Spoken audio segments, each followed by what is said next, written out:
Então vamos começar com o Bispo José Hildo Melo, presidente nacional da Igreja Metodista Livre, a quem mais uma vez damos as boas-vindas, e saber do Bispo qual vai ser a posição que ele vai defender ao longo do debate. Eu vou defender a posição de que Israel... Há uma diferença em Israel nação e uma diferença entre Israel espiritual. Isso já nos dias do Antigo Testamento fica claro, né? Nem todo filho de Abraão é descendente automático da promessa. Para ser filho da promessa, precisa ter a fé que Abraão teve. E no Antigo Testamento tínhamos ali o remanescente de Israel.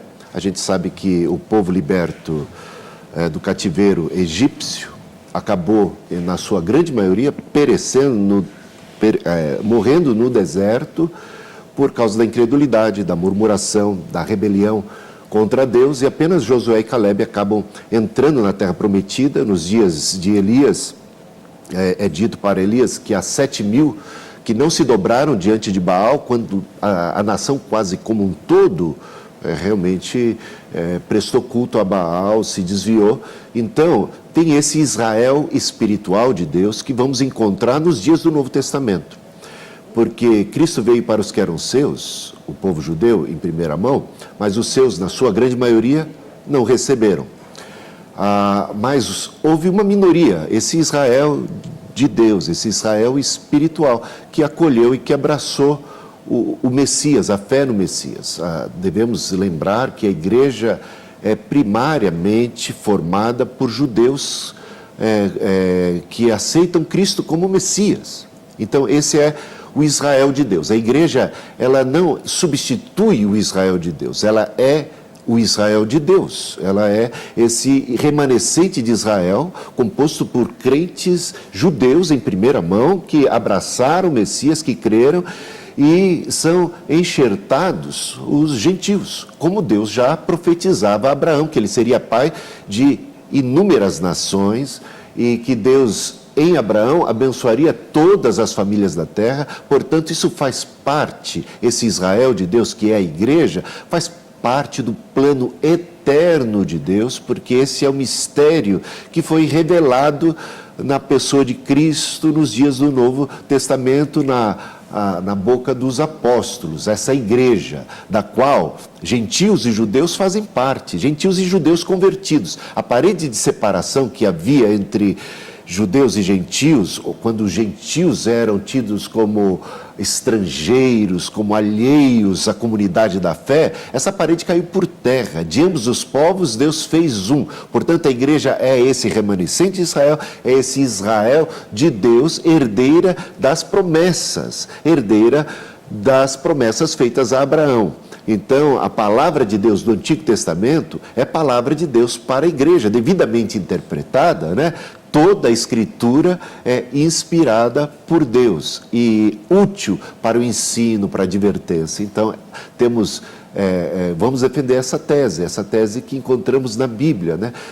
Lemos as Escrituras do Antigo Testamento como algo que nos diz respeito, devidamente interpretadas, porque somos o Israel de Deus, os legítimos descendentes de Abraão pela fé, porque os verdadeiros filhos de Abraão são os que têm a fé que Abraão demonstrou em Deus. Muito obrigado, bispo. Vamos ver agora a posição que o pastor Marcos Granconato vai defender. A crença de que a igreja é o Israel de Deus é bastante antiga. Ela já existe nos pais da igreja.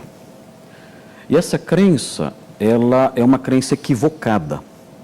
Ela já existe já no século II, nos pais apostólicos, e ela é a causa dos diversos desvios que a igreja antiga, os pais pré-nicenos, os pais pós-nicenos, cometeram. Existe na literatura dos pais apostólicos um forte antissemitismo. Isso é possível de se perceber, por exemplo, em textos como o Diálogo com Trífon. Mesmo no martírio de Policarpo, nós percebemos uma certa hostilização dos judeus, e isso tudo redunda, isso tudo desemboca na ideia contribui para a ideia de que, ou até procede muitas vezes da ideia, em outras, um pouquinho mais para frente, procede da ideia de que a igreja substituiu Israel, que Israel foi rejeitado por Deus. Eu sei que o bispo Hildo não defende exatamente isso, né? Eu estou descrevendo essa posição nos seus desdobramentos mais comuns, nas suas apresentações, nos seus detalhes mais comuns. Essa crença acaba contribuindo para isso, fazendo com que a igreja, ao longo dos séculos, até hostilizasse Israel e desenvolvesse algumas doutrinas. Por exemplo, nos pais apostólicos é muito comum perceber um chocante abandono da doutrina da justificação pela fé, em troca de uma justificação com base na lei moral de Deus, conforme exposta no Antigo Testamento. E aí então surge a salvação pelas obras, poucas décadas depois do apóstolo Paulo ter morrido. E isso tudo decorrente do quê? Decorrente dessa visão de que nós somos o Israel de Deus, e como Israel de Deus nós temos que cumprir as leis, e aí a ênfase vem sobre uma salvação moral. Também surgem ideias referentes à construção de grandes templos. Se nós somos o Israel de Deus, nós temos que ter grandes templos. A ideia de sacrifícios sangrentos atribuídos à Eucaristia. A Eucaristia é um sacrifício sangrento. Somos o Israel de Deus e temos então que realizar um sacrifício sangrento também. A figura do bispo como um sacerdote, nos termos levíticos, que realiza esses sacrifícios e que tem certas prerrogativas sacerdotais. Tudo isso está acoplado à ideia de que a igreja é o Israel de Deus. E isso tudo tem aí a sua jornada ao longo da história, chegando até os nossos dias. Nos nossos dias nós temos igrejas, por exemplo, que têm levitas. O que é isso? Essa é uma noção, claro, eu sei que nem todo teólogo que acolhe a ideia de que a igreja é Israel chega a esse ponto. Mas é um desdobramento um tanto natural. Nós encontramos grupos musicais aí que dizem, não, nós somos levitas, nós somos o Israel de Deus, e sendo Israel de Deus, nós temos os nossos levitas. E isso não significa nada, não existe crente nenhum que é levita, isso é uma grande tolice, uma grande estupidez. Isso aí tem que ser abandonado, quem pensa que é levita tem que abandonar essa ideia boba e abrir mão dessas coisas todas que decorrem da israelização da igreja. Então, o texto que eu acho interessante apontar aqui, se eu ainda tenho um minutinho para fazer isso, é exatamente o texto que o bispo Hildo mencionou, é o texto de Efésios 2, 13 em diante. O texto falando sobre essa junção, essa união de judeus e gentios na igreja. O texto diz assim, mas agora em Cristo Jesus, vós, gentios, está escrevendo aos Efésios, que antes estáveis longe, fostes aproximados pelo sangue de Cristo. Porque Ele é a nossa paz, a qual de ambos, judeus e gentios, fez um. Surgiu um novo povo. Não é um Israel agora. Não é que a igreja se torna Israel. Surge agora um novo povo. E fala, e tendo derribado a parede da separação que estava no meio, a inimizade, aboliu na sua carne a lei dos mandamentos na forma de ordenanças, para que dos dois, judeus e gentios, criasse em si mesmo um novo homem, fazendo a paz e reconciliasse ambos em um só corpo com Deus, por intermédio da cruz, destruindo por ela a inimizade. Esse novo corpo é a igreja. Então a igreja, ela não vira Israel, é o contrário que acontece. É o israelita que, convertido, vira igreja. É exatamente o oposto. Não há como o gentio se converter e virar Israel. O que acontece é o judeu que se converte e vira igreja. Então, é isso que eu quero apontar aqui. O bispo Hildo, como sempre, com a mente embebida em textos da palavra de Deus, o que eu aprecio muito, mencionou alguns textos que eu gostaria também de comentar ao longo do nosso debate aqui. Mas essa vai ser a minha defesa. Muito bom. Bispo José Aildo Mello, sua primeira pergunta ao pastor Marcos Granconato a respeito do tema de hoje. Na primeira fala do pastor Marcos, ele afirmou que, baseado em Efésios capítulo 2, os dois povos que haviam, gentios e judeus, desses povos, Deus fez um novo, dando a entender que a igreja seria uma coisa totalmente nova e não necessariamente a continuidade de Israel. Mas se Deus fez novo a partir desses dois povos, então, como entender a existência posterior de Israel ainda, né, com o conceito como povo de Deus? Em outras palavras, quantos povos de Deus existem na sua concepção? Hoje. Hoje. Boa pergunta, gostei dessa pergunta. Bispo Hildo, povo redimido de Deus, só existe um, é a igreja. É o povo redimido de Deus, composto por judeus e gentios. Então, qualquer convertido a Cristo pelo Evangelho, né, isso é o beabá, né, da eclesiologia, da soteriologia, né, qualquer convertido ao Evangelho passa a fazer parte desse povo. Um mistério novo. Paulo fala em Efésios 3, no capítulo seguinte, aquele que eu li, Paulo diz que esse mistério não foi conhecido de outras gerações.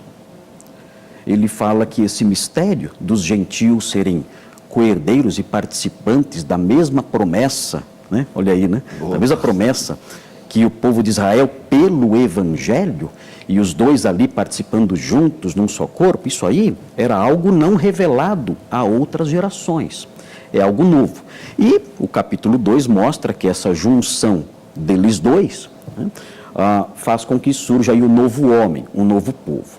Então, o povo redimido de Deus, eu não seria doido, né, de falar que existem dois ou três, né? Mas o que acontece é que existe um povo de Deus que é eleito num sentido instrumental.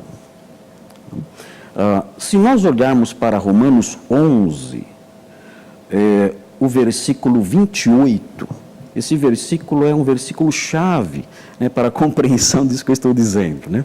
O texto diz assim sobre os judeus, em Romanos 11, 28, fala assim: quanto ao Evangelho, os judeus, né, são inimigos. E o texto fala, por vossa causa, né? Aí tem toda aquela discussão, né? Eles foram colocados em ciúmes e tal, e houve a rejeição para que vocês cresçam e tudo mais, né? Então são eles inimigos por vossa causa. Quanto, porém, à eleição, aqui sim, a eleição nacional que o senhor defende em todo Romanos 9 e 8, o que eu não concordo, mas não é o tema do debate. Quanto, porém, à eleição, amados por causa dos patriarcas. Então, quando nós consideramos Israel do ponto de vista de povo redimido, nós vemos que Israel tem lá os incrédulos. O irmão mencionou, num dado momento aí, a rejeição de uma grande parte, o remanescente que foi salvo e tudo mais, né? Então não podemos falar que o Israel inteiro é mais um povo redimido de Deus. Mas existem dois povos no sentido de que um deles é o povo redimido, que participa da eleição salvífica. E o outro povo é um povo não necessariamente totalmente redimido, que participa da eleição instrumental, conforme Romanos 11, 28. Muito obrigado, pastor. Bispo, seus comentários. Mas baseado exatamente em Romanos capítulo 11, veja lá o versículo 17. E se alguns dos ramos foram quebrados, uma referência aos judeus originalmente, e tu sendo zambujeiro, né, o ramo da oliveira brava, fosses enxertado em lugar deles e feito participantes da raiz e da seiva da oliveira, e por aí vai.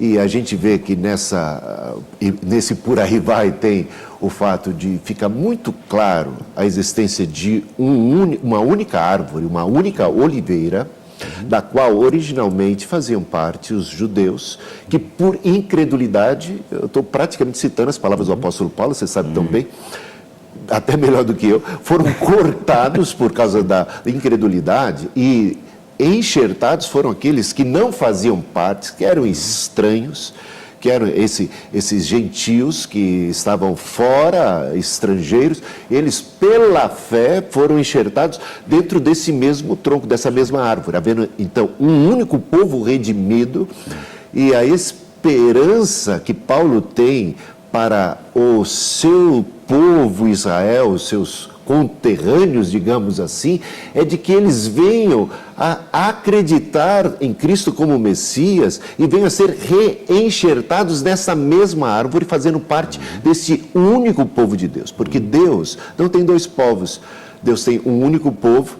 Desse povo originalmente faziam parte os judeus pela fé, descendentes de Abraão, e pela fé são enxertados os gentios. E por falar em questão da predestinação, veja que há uma advertência muito clara para os crentes gentios que estão hoje ali naquela árvore, para que eles não se ensoberbeçam, porque se Deus não poupou os ramos naturais que caíram em incredulidade, não nos poupará a nós também. Portanto, é necessário perseverar na fé. Há uma única árvore, há um único tronco, e hoje somos denominados Israel de Deus, e aí vem depois uma outra pergunta que eu vou fazer para o próximo ponto. Somos denominados também herdeiros das promessas, participantes dessa raiz, dessa mesma fonte. Não há uma descontinuidade como você quis apresentar com a ideia de novo. Não,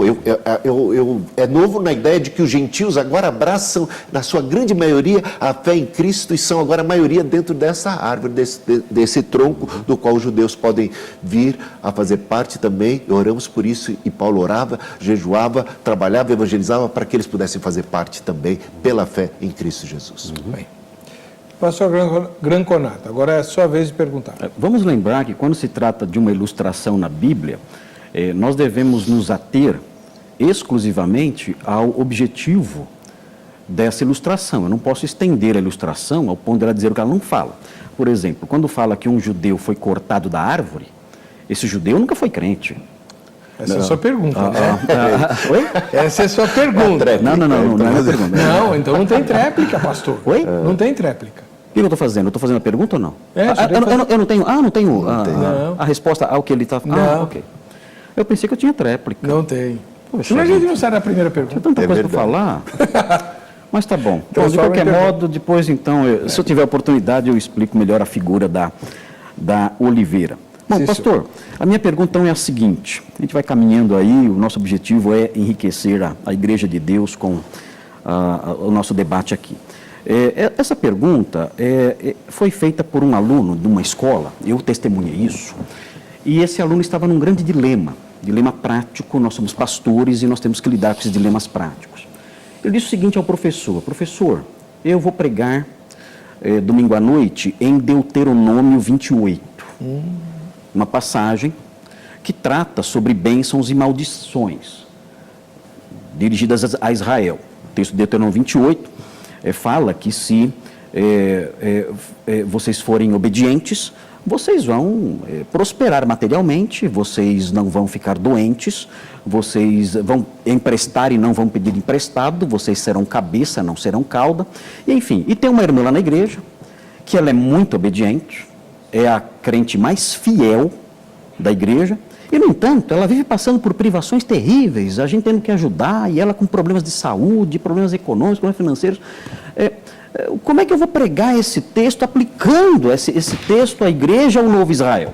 E a resposta do professor, um professor, aliás, muito bem capacitado, um homem com PhD, né, e tudo mais. Eu fiquei muito interessado na resposta, me interessou bastante, porque eu também quero pregar em Deuteronômio 28. E ele disse o seguinte: olha, o que você vai dizer a ela é que essas coisas se cumprem nela num sentido espiritual. Né? Deus não vai enriquecê-la enchendo os seus celeiros de trigo, mas vai encher os celeiros do seu coração, da sua alma e tudo mais, os celeiros celestiais, enfim. Ela vai ser rica espiritualmente. Então é assim que você deve pregar o seu sermão domingo à noite. Escutei isso e eu gostaria de saber do senhor o seguinte: o senhor concorda com essa resposta dada por esse professor, que é tão habilitado e tão capacitado e deu essa resposta? Ou como o senhor pregaria em Deuteronômio 28 na sua igreja? Eu pregaria como eu prego sobre o Salmo 91, por exemplo, né? Bem paralelo, que vai dizer lá no Salmo 91 que haverá, então, como promessa, longevidade, né? Longa vida e tal. E como entender isso diante de crentes, mesmo bíblicos, né? Como Estevão, que acaba sendo martirizado, tão jovem ainda, Tiago, o irmão de João, que é martirizado também, e não tem essa longevidade de vida, não tem os próprios discípulos não tiveram essa prosperidade aí tão enunciada. Então, como entender isso? Eu acho que a questão é entender o que realmente é essa vida abundante que Cristo veio trazer. Eu acho que por aí é que a gente vai caminhar. Eu acho que ali tem uma lição para nós. Certamente há bênçãos materiais para aqueles que buscam a Deus. E sobre longevidade, eu poderia dizer o seguinte: Deus dará a mim e a você e a todos aqueles que habitam no esconderijo do Altíssimo, todos aqueles que são fiéis ao Senhor, que estão em sintonia com Ele, dará tempo suficiente para que nós possamos cumprir a nossa carreira. Diz o apóstolo Paulo: completei a carreira. A carreira do apóstolo Paulo também foi interrompida, digamos assim, foi ele martirizado. Ele viveu mais tempo do que Tiago, por exemplo, mas ele diz: eu completei a minha carreira. A vida de Paulo teve uma plenitude de vida e de existência. Então, e a vida de um crente, servo de nosso Senhor Jesus Cristo, tem essa plenitude de vida e de existência, dessa vida abundante, né? Que pode ser pobre, mas está enriquecendo a muitos. Pode assim, estar desprovido daqueles bens materiais, mas vai ver a boa mão do Senhor suprindo em glória cada uma das suas necessidades. Então, o Antigo Testamento precisa ser interpretado à luz de Jesus Cristo e dos Evangelhos, que devidamente o fizeram. Então a gente não pode chegar lá e pegar aquelas palavras e colocá-las e aplicá-las automaticamente, instantaneamente, porque nem assim funcionou para os próprios judeus daquela época, em que certamente muitos fiéis em Deus foram mortos profetas, foram mortos e não tiveram uma vida longa, e em vez de terem toda a bonança e toda a fartura e toda a prosperidade, como Jeremias, foi acabar na prisão, porque servia exatamente a Deus. Então, é um texto que precisa ser devidamente interpretado. Então, eu diria que eu caminharia por aí. Muito bem, pastor. O que acontece, o que eu sinto às vezes, me perdoe, Bispo Hildo, o que eu sinto às vezes é que o sistema teológico que às vezes adotamos, ele acaba sendo determinante da nossa leitura do texto. Nós não deixamos que o texto crie o nosso sistema. Nós pegamos o sistema, ele já está pronto, e nós temos que fazer com que o texto se encaixe no nosso sistema. Então, se ele não se encaixa quando lido de modo literal, então eu tenho que dar um sentido não pretendido pelo autor, para que ele se encaixe naquele modelo que eu já tenho como certo. Num comportamento assim, desculpe, Bispo Hildo, num comportamento assim, a exegese acaba não tendo necessidade nenhuma, porque ela só vai funcionar e só vai me falar e só vai me corrigir e só vai moldar o meu pensamento na medida em que ela concordar nas suas conclusões com as minhas definições de fé, com a minha confissão de fé. Então, a minha exegese, ela fica engessada dentro de um modelo teológico e ela não pode se mover fora disso. E se ela, acaso, ousar se mover, então eu tento mudar meu método de interpretação e fazer uma leitura mais espiritualizada do texto. O que eu diria sobre esse texto aqui é que nós temos, pela graça de Deus, nós temos intérpretes desse texto aqui do Deuteronômio 28, intérpretes inspirados por Deus. Os primeiros intérpretes desse texto do Deuteronômio 28 foram os profetas. Os profetas, quando leram esse texto, anunciaram à nação: se vocês continuarem assim, vocês serão exilados, como diz o texto. E isso se cumpriu literalmente, ou seja, a leitura que os profetas faziam, e aí nós temos uma interpretação inspirada por Deus. A leitura que eles faziam não era uma leitura de plenitude espiritual, não. A leitura que eles faziam do texto era uma leitura literal. Vocês realmente vão enriquecer se vocês, como nação, obedecerem. Se essa nação obedecer, vocês vão ficar ricos. Se Israel se a igreja é Israel, e esse texto se aplica agora a ela, a interpretação desse texto deve ser a interpretação autorizada, inclusive pelos primeiros intérpretes, os profetas autorizados, inspirados por Deus. A igreja tem que ser rica. E aí nós vamos dar os braços para a teologia da prosperidade, que é o que estão fazendo. Muitos fazem. Mas o que acontece então? É feio eu sair na foto com os teólogos da prosperidade. Então eu prefiro sair na foto com Orígenes de Alexandria, e eu alegorizo o texto. E digo, não, o texto ele tem um sentido mais espiritual e não literal. E é aí que eu discordo do modo como o senhor vê. Israel, igreja não é Israel. Se fosse, isso aqui se cumpriria nela, literalmente.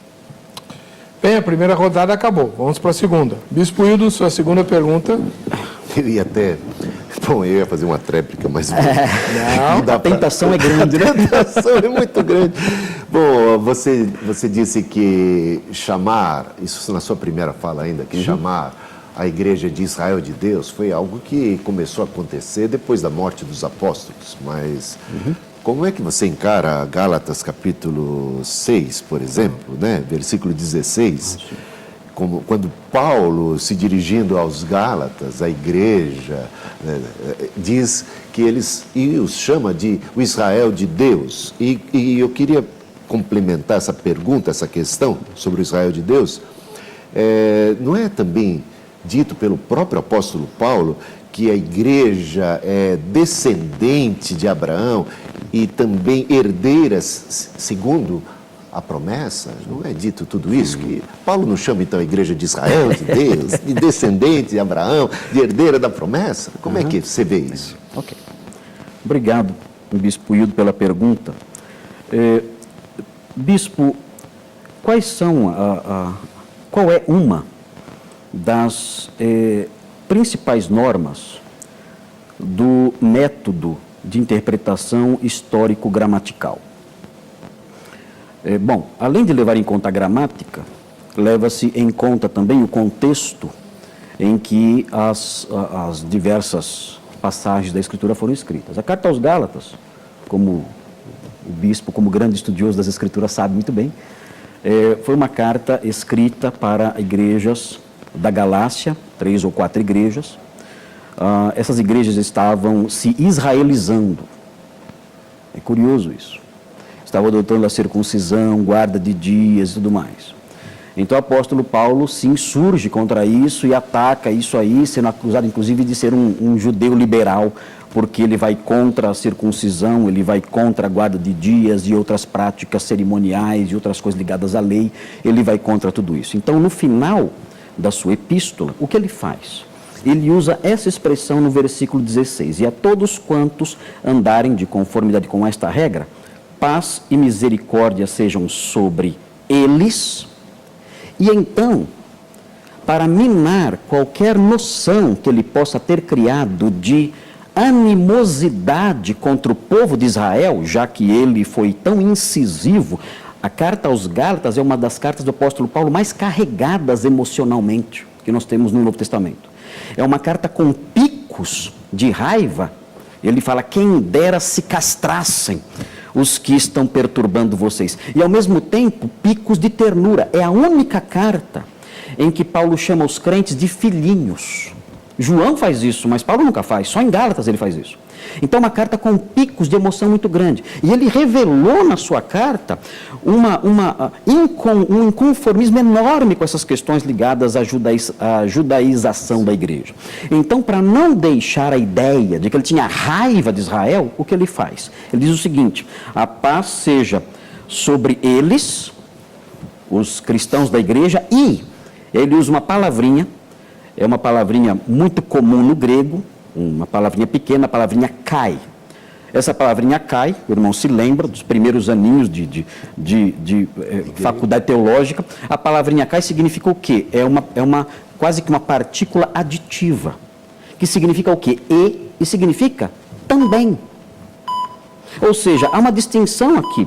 A misericórdia seja sobre eles e aí ele fala sobre um outro grupo, e sobre o Israel de Deus. Israel de Deus não necessariamente o Israel salvo, porque é um genitivo, que pode ser um genitivo de posse ou de procedência. Israel de Deus, o Israel que é o povo de Deus, o Israel que pertence a Deus. Enfim, a paz seja com os salvos, a igreja, e a paz seja com Israel, deixando claro que ele não era nenhum inimigo desse povo, como poderia ter deixado transparecer na sua epístola tão cheia de emoções. Bispo Hildo, seus comentários, em seguida iremos para o intervalo. Então, querido pastor Marcos, não seria o próprio sistema dispensacionalista a interferir agora na sua interpretação dessa passagem? Por que Paulo teria dificuldades de chamar a igreja de um Israel de Deus, quando ele, em tantas outras passagens, ele claramente aponta nessa direção? Ele diz, com outras palavras, a mesma coisa. Eu vou citar alguns versículos bem conhecidos, como...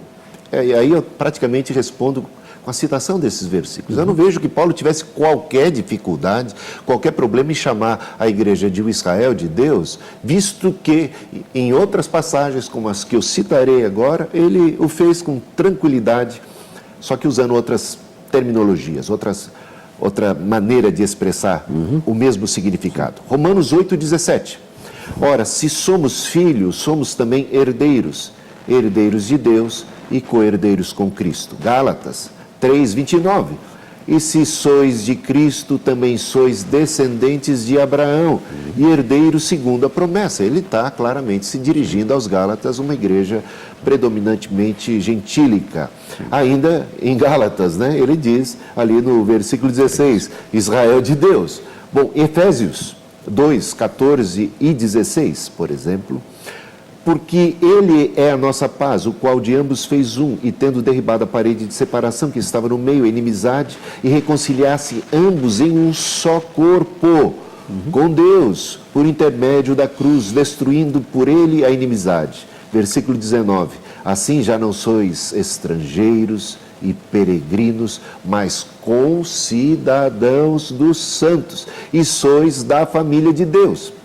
Efésios 3,6, a saber que os gentios são co-herdeiros, membros do mesmo corpo e coparticipantes da promessa em Cristo Jesus, por meio do Evangelho.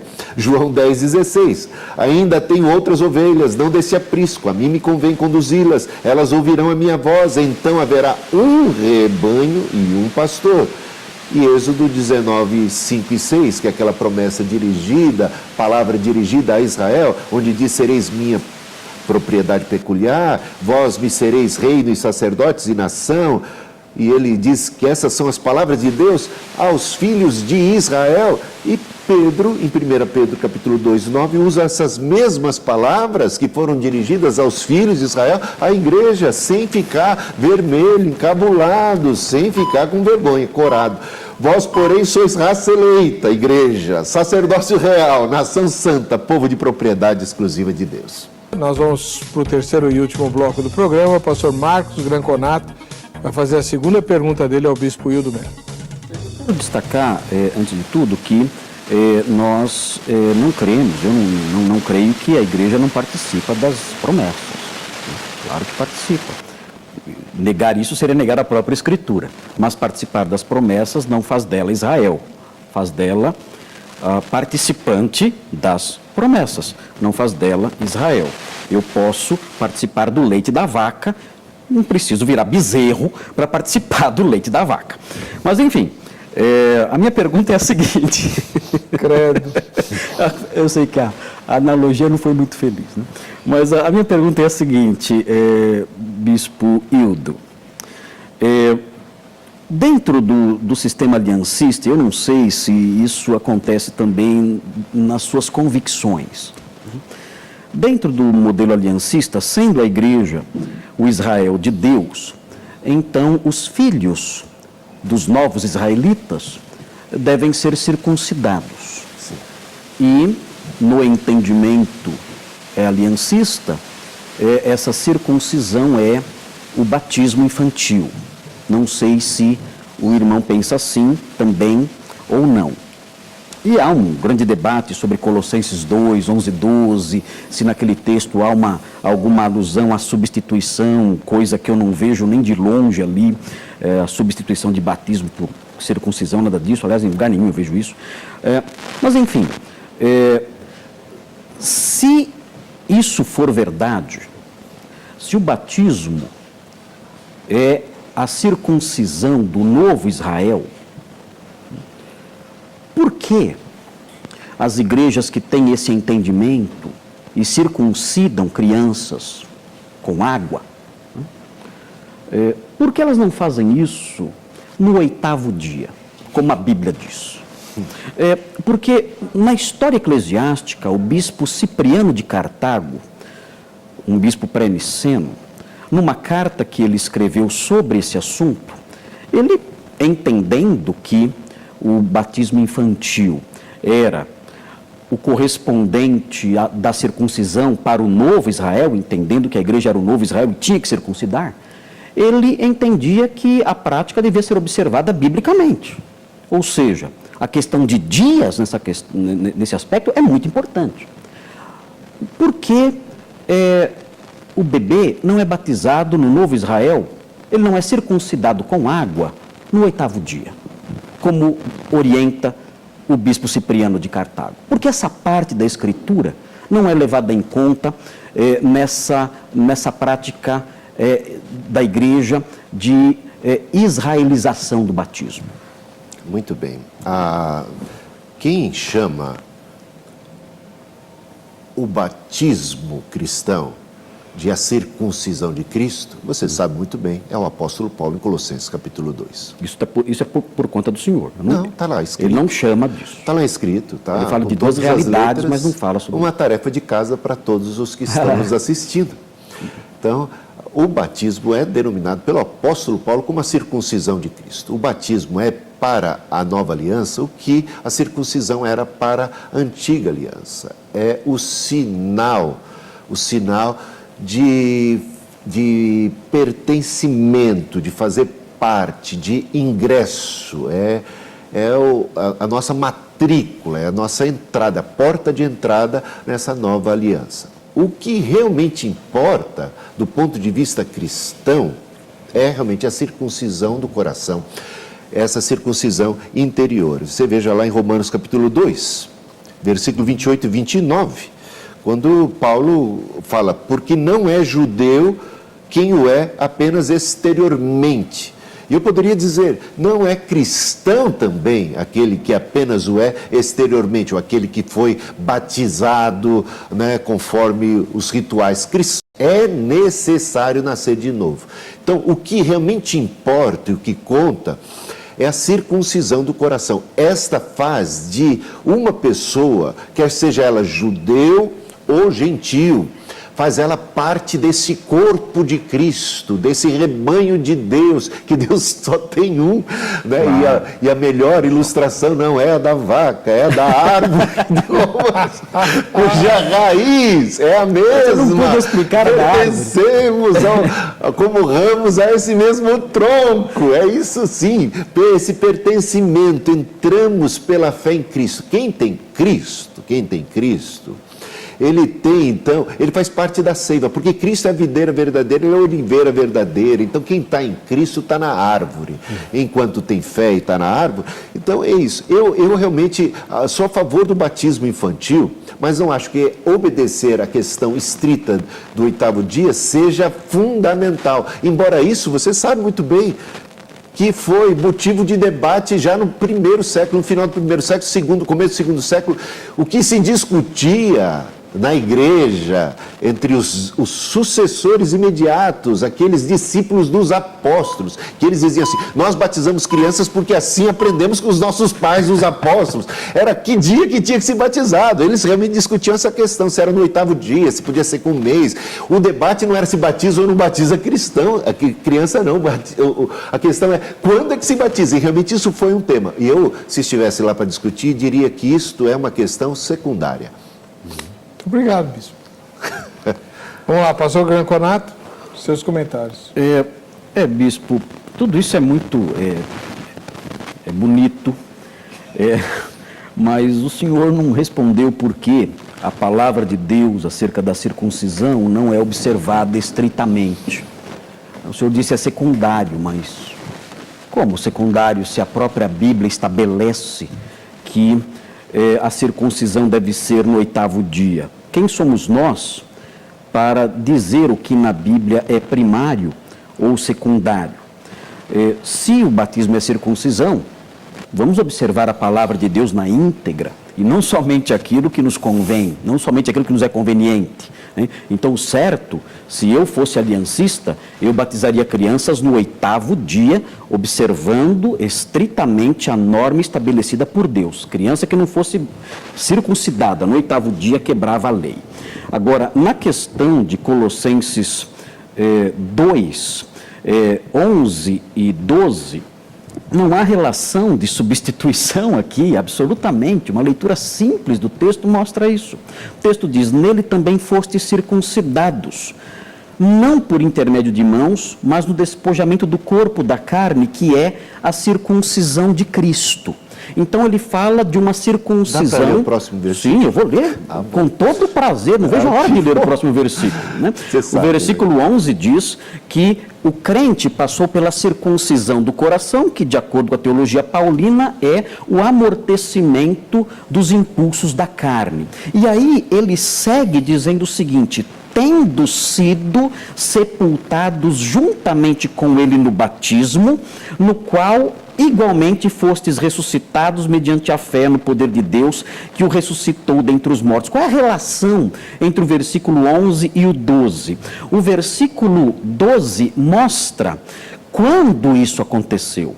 Quando foi que vocês tiveram essa neutralização dos impulsos da carne, tendo o coração circuncidado? Isso aconteceu quando vocês receberam, quando vocês se converteram, se tornaram cristãos, tendo sido batizados. Essa é a relação que há. O indivíduo, quando se converte, ele recebe o batismo do Espírito Santo, ele recebe o batismo físico, e quando isso acontece, quando ele se converte, experimentando esses batismos, o que lhe advém? Lhe vem a circuncisão do coração. Então, a relação é de efeito e causa. A relação não é de substituição. Ok? É isso. Muito bem. Bispo Hildo, sua última pergunta. Vamos lá. Acabou. Você não percebe que os autores, seja Cristo, seja os apóstolos do Novo Testamento, interpretam as profecias, importantíssimas profecias tais como da Terra Prometida, daquela aliança que temos lá, Jeremias 31, 33, né? Porque esta é a aliança que firmarei com a casa de Israel. Depois daqueles dias, diz o Senhor, na mente lhes imprimirei as minhas leis, também no coração lhes inscreverei. Eu serei o seu Deus e eles serão meu povo. Tais promessas não estão sendo interpretadas. Promessas que eram destinadas ao povo de Israel não estão sendo interpretadas e aplicadas à igreja no Novo Testamento? Você não vê desse jeito? Não está claro para você isso? Depende das promessas. As que eu citei. Vamos citar, vou deixar só duas, né, para não ficar muito confusa a questão. Da Terra Prometida. Sim.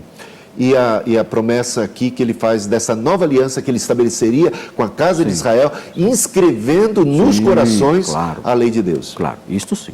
3 minutos. Sim, a da Terra Prometida é evidente que não. É claro que essa promessa não se cumpriu. Nós aguardamos o dia em que o reino vai se estabelecer e haverá a redenção de Israel. Inclusive, nesses dias eu coloquei no Facebook lá a expectativa da profetisa Ana. Quando ela viu o Messias, ela começou a proclamar a todos que ele havia nascido, a todos quem? A todos os que aguardavam a redenção de Jerusalém. Então havia uma expectativa de redenção nacional, e isso está associado aí à posse da terra pelos judeus, conforme Deus prometeu a Abraão e tudo mais. Então isso não se cumpre na igreja, isso vai se cumprir no futuro, aí é questão escatológica, é um outro debate. Agora, é evidente, o Novo Testamento fala claramente que nós somos participantes da nova aliança. Claro que sim, pela fé em Cristo. E isso aí simplesmente mostra que nós somos os ramos enxertados, nós não somos a oliveira. Aliás, o texto que o irmão citou tantas vezes, essa ilustração que o irmão citou tantas vezes, né, essa ilustração mostra até a distinção entre os ramos naturais e os ramos que não são naturais, que são enxertados. O texto mostra isso. E qual é o objetivo desse texto? Dizer apenas isso. Não que os gentios, a igreja substituiu Israel, mas dizer exatamente isso, que o irmão disse algumas vezes aqui, e no qual nós dois, algo acerca do qual nós dois concordamos, né? Que a igreja participa, sim, das promessas. De que promessas? Daquelas promessas relacionadas à salvação, as promessas ligadas ao Evangelho. Paulo fala sobre isso, nós somos participantes das promessas em Cristo Jesus, das promessas ligadas ao Evangelho, à nova aliança, nós temos isso sim. Mas essa participação não nos define como Israel. Essa participação nos define como igreja. E Israel, quando participa disso pela conversão, não é definido como Israel. Quando Israel entra para isso, ele é definido como igreja. Não há mais judeu, não há mais grego. Agora, ambos são igreja. Então, é dessa forma que eu vejo. Acredito que a ilustração que o irmão citou várias vezes de Romanos 11, e é uma pena que eu não possa falar sobre Romanos 9 e todos os outros textos lá. Eu ficaria muito feliz se eu pudesse, mas o programa tem esse tempo limitado, não dá. Mas o objetivo da ilustração de Romanos 11 não é dizer, olha, gentios convertidos, vocês agora são Israel. Nem de longe Paulo fala isso. Né? E não fala isso em nenhum dos textos que o irmão citou. Aquelas questões lá que Paulo fala que nem todos os israelitas são verdadeiros, são de fato israelitas. Né? Não está dizendo aí que os gentios então convertidos é que são. Ele está dizendo o quê? Que os judeus convertidos é que são. Não que os gentios convertidos é que são, mas que os judeus convertidos é que são. Nenhum texto na Escritura iguala Israel à igreja. O que diz, isto sim, é que em Cristo nós participamos da promessa. Que promessa? A promessa da nova aliança no Evangelho. Isto sim, nisso estamos de acordo. Seus comentários, bispo. Os verdadeiros filhos de Abraão, conforme Paulo fala aos Gálatas, são os que têm fé em Cristo Jesus, sejam eles gentios ou judeus. Então, esses são os herdeiros da promessa, esses são parte do povo de Deus, e é isso que é bem claro lá. É claro que você está discordando aqui, principalmente da questão da terra prometida. Você deixa claro que a terra prometida é uma promessa que Deus fez para Israel, que não tem nada a ver com a igreja, e aqui eu vou lançar mão de alguns versículos bíblicos, a começar por Romanos capítulo 4, versículo 13, onde Paulo diz algo bem diferente do que você acabou de dizer. Então, eu não sei com quem que eu vou ficar, se com a sua opinião com a de Paulo. Vou pensar bem, vou ficar com a de Paulo. Veja só que Paulo minha é de Paulo.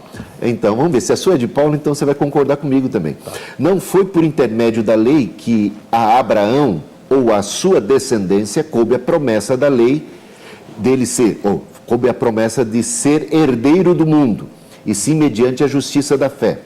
Versículo 16. É essa a razão porque provém da fé, para que seja segundo a graça, a fim de que seja firme a promessa para toda a descendência, não somente ao que está sob o regime da lei, mas também ao que é da fé que teve Abraão, porque Abraão é pai de todos nós. E falava ele aos romanos. Como está escrito, por pai de muitas nações te constituí, dizendo que a promessa da terra prometida é promessa não apenas para os que estão na lei, como os judeus, é promessa para aqueles que têm a fé que Abraão teve, é por isso que Abraão é chamado de pai de todos nós. Hebreus 11, então, para finalizar, diz o seguinte, versículos 9 e 10. Pela fé, peregrinou na terra da promessa como em terra alheia, habitando em tendas com Isaque e Jacó, herdeiros com ele da mesma promessa, porque guardava a cidade que tem fundamentos, da qual Deus é o arquiteto e edificador. Veja versículos 13 até o 16. Todos esses morreram na fé, sem ter obtido as promessas, vendo-as, porém, de longe, e saudando-as e confessando que eram estrangeiros e peregrinos sobre a terra, porque os que falam desse modo manifestam estar procurando uma pátria. Mas agora aspiram a uma pátria superior, isto é, celestial. Por isso Deus não se envergonha deles, de ser chamado seu Deus, porquanto lhes preparou uma cidade. Hebreus 12, 2 a 24. Tendes chegado a Monte Sião e a cidade do Deus vivo, a Jerusalém celestial. Portanto, veja só a clareza. Nem Abraão, Isaque e Jacó, que receberam a terra de Canaã como terra prometida, reconheceram que ela fosse realmente sua terra prometida e que ali se cumprisse plenamente essa promessa, porque eles entenderam que eram peregrinos daquela terra por aspirarem uma pátria celestial, a mesma que aspiramos nós. Sim. E o Paulo fala aos Romanos, capítulo 4, que nós também somos descendentes dessa mesma terra prometida, que não se trata de uma terra geográfica aqui, nesse planeta, mas a celestial, a Nova Jerusalém. Amém. Amém. Pastor, sua última pergunta. É pergunta? Não posso comentar, né? Não. Ok. Só um detalhe, a esperança celeste não anula a esperança milenar. As duas coisas convivem perfeitamente na Escritura, os profetas mostram isso e nos veremos no milênio. A minha pergunta é a seguinte, e eu quero me ater a questões práticas, porque eu entendo que, como pastores, temos que lidar com questões do dia a dia e isso me preocupa bastante. Às vezes a teologia ela assume alguns formatos mais cerebrais, né? E a gente divaga bastante e vai embora. Mas no dia a dia da igreja, essas questões teológicas elas têm reflexos fortes. E a minha pergunta é a seguinte ao bispo Hildo. Se a igreja é Israel, de acordo com o entendimento de alguns aliancistas, não sei se é o seu entendimento também, a igreja deve também ter o seu sábado a ser observado. No caso do sistema aliancista, é dito que esse sábado é o domingo. Eu não sei de onde tiraram isso, né? Dizem que é porque Jesus ressuscitou no domingo. Eu não consigo ver a relação entre uma coisa e outra, mas enfim, é um raciocínio meio, sei lá, se pato tem asa, né? Porque em Marte não há vida. Eu não consigo entender a relação entre uma coisa e outra. Mas dizem isso, que Jesus ressuscitou no domingo, então o domingo virou sábado. Como o Senhor ensina isso à sua igreja? Na sua concepção, a igreja sendo Israel, é necessário que ela guarde o sábado dominical? É necessário que ela observe essa lei israelita, sendo ela Israel ou não? Ou o sábado assume um outro formato, isso deve ser espiritualizado, afinal de contas está nos 10 mandamentos. Isso deve ser espiritualizado, a nossa vida é um sábado. Como o irmão entende isso e como ensina isso à sua igreja quando os irmãos perguntam e quando o irmão tem que pregar sobre os 10 mandamentos? O nosso Senhor Jesus Cristo foi duramente perseguido pelos judeus do seu tempo, os religiosos, porque diziam que ele não guardava, e nem ele nem os seus discípulos guardavam o sábado. Jesus, de fato, guardou o sábado, ele guardou o princípio do sábado. E é que os judeus criaram tantas leis em torno do sábado que deixou o negócio periclitante. Você não tinha até quantos passos você podia caminhar naquele dia. E aquilo se tornou algo mais para oprimir o povo do que de acordo com o propósito original, que o sábado era para descanso, o sábado era para que um patrão não oprimisse o empregado, para que as pessoas pudessem ter e lembrar, né, de que Deus também descansou e de que Deus é o provedor e que a gente pode também confiar na providência divina e a gente pode adorar a Deus. E esse princípio do sábado foi sustentado por nosso Senhor Jesus Cristo e deve ser observado. Portanto, você me pergunta, você é a favor da observância do sábado? Sim, de acordo com a própria interpretação de nosso Senhor Jesus Cristo, que disse que o sábado do homem não foi criado para o sábado, mas o sábado foi criado para o homem. Então, eu entendo que em cada 7 dias da semana deve ser reservado para o descanso, que a gente não tem que ficar trabalhando de segunda a segunda, ou de domingo a domingo, ou de sábado a sábado, que a gente precisa, o sábado é uma coisa importante para o nosso organismo, e nós precisamos também separar um dia especial como comunidade para cultuarmos a Deus. Então, eu acredito que o povo de Deus, católicos, evangélicos, né, cristãos, eles devem se unir em torno disso, para preservar esse domingo, esse sábado cristão, né, esse dia de descanso e de adoração cristã, que tem sido, assim, as pessoas estão transformando isso numa coisa banal. Hoje eu estou vendo os crentes faltarem aos cultos por qualquer coisa, vão ao shopping, fazem não sei o quê. Então, eu acho que a gente está secularizando tudo, isso não está certo.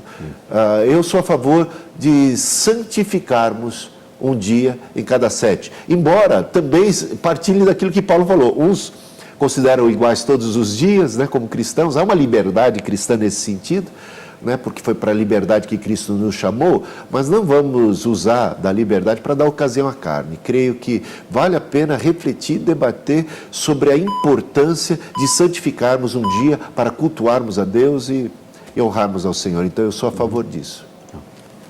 Eu não sei se ficou muito claro para mim, Tá. se isso é normativo. Se isso é uma norma para a igreja. A igreja tem que no domingo guardar o domingo. Porque esse entendimento há em vários aliancistas, inclusive em séculos passados foi muito forte, cobrado demais. O domingo é o dia do Senhor e não pode ser a segunda, ou terça, ou quarta, tem que ser o domingo, é o sábado cristão. Esse é o entendimento do senhor. Esse é o meu entendimento, embora eu reconheça que tanto a igreja da qual eu sou pastor e bispo, e como todas praticamente ao meu redor, as igrejas evangélicas têm sido negligentes em relação a isso. Eu sou a favor de uma restauração desse princípio. Entendi. Eu quero com isso, está acabando o programa, né? Eu quero com isso chamar a atenção, né, do telespectador, de todos, para o quanto debates como esses são relevantes para o dia a dia da igreja. Porque se nós acolhermos o aliancismo, nós não acolhemos só uma visão hermenêutica. Nós acolhemos, isso tem reflexo na eclesiologia e no dia a dia do cristão. Ou seja, se quisermos levar a ferro e fogo as conclusões, os desdobramentos da visão de que Israel agora é a igreja, então nós teremos que dar o devido peso à questão da circuncisão no 8º dia. Se eu fosse aliancista, eu me apegaria muito a esse ponto, porque é um ponto muito frisado pela lei. O batismo do bebê teria que ser ao 8º dia. E o domingo teria que ser observado de tal forma que nós seríamos adventistas do 1º dia. Tem que guardar. Nem fogo pode acender nesse dia. E observar com estrito zelo e rigor o domingo, o sábado cristão. São desdobramentos de um sistema hermenêutico que nós não vemos sendo levado a sério. Por que nós não vemos sendo levado a sério? Porque essa teologia, ela é uma teologia que a experiência do povo judaico já comprovou que ela é impossível de ser vivida. Nós não conseguimos viver assim. E é por isso que na nova dispensação nós estamos livres da lei. E a lei de Deus é gravada no nosso coração e somos impulsionados à justiça, a viver a justiça que há na lei, pelo Espírito que habita em nós, não como escravos da norma escrita, não como escravo de letra gravada em pedra, mas como novas criaturas que o Senhor transformou e imprimiu no coração e na alma a lei dele. Obedecemos agora, não impulsionados pela força da lei ou pela caducidade da letra, mas em novidade do Espírito. A nossa obediência não é a do escravo, é a obediência do Filho, que é mais doce, que é impulsionada pelo Espírito que habita em nós. É nesse ponto que eu vejo que o aliancismo falha, porque ele tenta trazer de volta esses princípios legais que são impossíveis de ser vividos, e nós não vemos aliancista nenhum vivendo as consequências claras, óbvias e necessárias da sua teologia. Bom, Tá bom. O tempo acabou, mas você pode continuar o debate com esses irmãos por intermédio da internet. O contato deles dois está no site vejamsó.com.br, na aba Convidados. Agradeço ao pastor Bispo José Hildo Melo, presidente nacional da Igreja Metodista Livre, e também ao pastor Marcos Granconato, da Igreja Batista Redenção, por mais uma vez aceitar o nosso convite e estarem aqui discutindo um com o outro, que já é a segunda ou terceira vez, né? A terceira vez. Certo, tá bom. É que quando a gente fala assim, você vem, quem que vai ser o debatedor? Pastor Marcos Granconato, eu tenho compromisso. O Bispo José Hildo, eu tenho compromisso. Acontece. Você pensa que é brincadeira? Não estou brincando, não. É difícil. Eu mesmo jamais aceitaria discutir com os irmãos nada. Mas olha, para mim é uma honra muito grande, porque o Bispo Hildo, eu vejo o Bispo Hildo como um homem sério, um homem humilde e um profundo conhecedor da Bíblia. Quando eu fico sabendo que é ele, ou quando eu chego no estúdio e vejo ele, eu falo, meu Deus, eu vou ter trabalho hoje. Hoje não vai ser fácil, porque esse homem é um grande conhecedor. Me põe medo, viu, Bispo?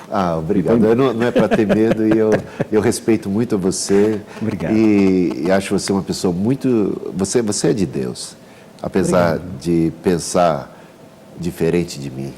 Eu reconheço que Deus habita em você e lamento que você pense diferente. Queria tanto que alguém como você, pudesse partilhar do mesmo ponto de vista. Mas estamos em Cristo unidos. Nosso tempo acabou, vocês ficam trocando cedo depois. E aí, gostaram desse debate? Curtam, compartilhem e comentem. Não se esqueça de se inscrever no nosso canal e de acionar o sininho de notificação. Até o próximo debate!